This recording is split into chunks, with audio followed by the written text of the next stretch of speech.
ناظرین محترم، آپ سے ہم اپیل کریں گے، عید سعید کی اللہ نے یہ خوشیاں عطا فرمائی، عید سعید عطا فرمائی، یہ خوشیاں عطا فرمائی۔ اللہ تبارک و تعالی نے ایسے موقع پر جو ہے آپ اور مجھے چاہیے کہ ہم غرباء، مساکین، فقراء کو یاد رکھیں، اپنی حیثیت کے مطابق جہاں تک ہو سکے ہم غریبوں کو نہ بھولیں، یاد رکھیں اس طرح ہم غریبوں کے، فقراء کے، مساکین کے کام آئیں گے۔ اللہ تبارک و تعالی ہمارے مال میں برکتیں، رحمتیں نازل فرمائے گا۔ تو جہاں تک ہو سکے جو صاحب وسعت لوگ ہیں، صاحب ثروت لوگ ہیں، ان سے بالخصوص میں اپیل کرتا ہوں، گزارش کرتا ہوں، جس طرح آپ اپنے گھروں میں عید کے روز مٹھائی لائیں گے، دیگر جو ہے چیزیں لائیں گے، تو کچھ نہ کچھ حصہ جو ہے آپ اپنے محلے میں رہنے والے غریب، اور بالخصوص یہاں میں آپ کی توجہ دلاؤں گا سفید پوش لوگ ایسے،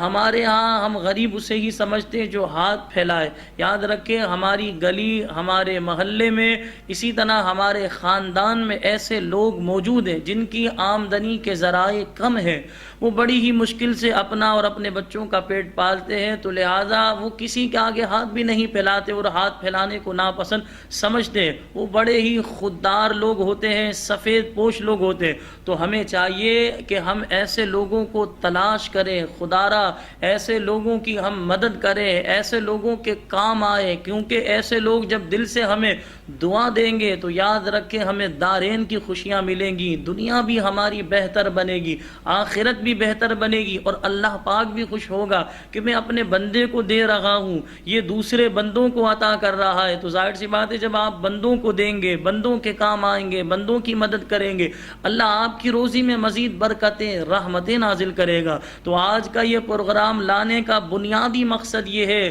عید سعید اللہ پاک نے عطا فرمائی ہمیں، یہ عید کی خوشیوں میں ہم غریبوں کو بھی یاد رکھیں، غریبوں کا بھی خیال کریں، ہم مسلمانوں کے خیر خواہ بنے، ہمدرد بنے۔ یہاں میں آپ کو ایک حدیث پاک بیان کروں، ہمارے پیارے آقا صلی اللہ علیہ وسلم نے ارشاد فرمایا، لوگوں میں بہترین شخص وہ ہے جو لوگوں کو نفع دے، یعنی حضور نے اسے خیر الناس قرار دیا، اور لوگوں میں سب سے بدترین شخص وہ ہے، شر الناس وہ شخص ہے جو اپنی ذات سے لوگوں کو نقصان پہنچائے۔ تو ہمیں چاہیے کہ ہم اپنی ذات سے لوگوں کو نفع پہنچائیں۔ تو یاد رکھیں جب ہم اس طرح کسی کی مدد کرتے ہیں تو وہ غریب بھی ہمیں دعا دیتا ہے، وہ جھولی پھیلا کر رب کی بارگاہ میں عرض کرتا ہے، اللہ اس نے میری مدد کی تو اس کی مدد فرما۔ تو جب وہ غریب دل سے ہمارے حق میں دعا کرے گا، یقیناً اللہ تبارک و تعالی مزید برکتیں، رحمتیں عطا فرمائے گا۔ اللہ کریم مجھے بھی اور آپ سب کو بھی عمل کی توفیق عطا فرمائے۔ وآخر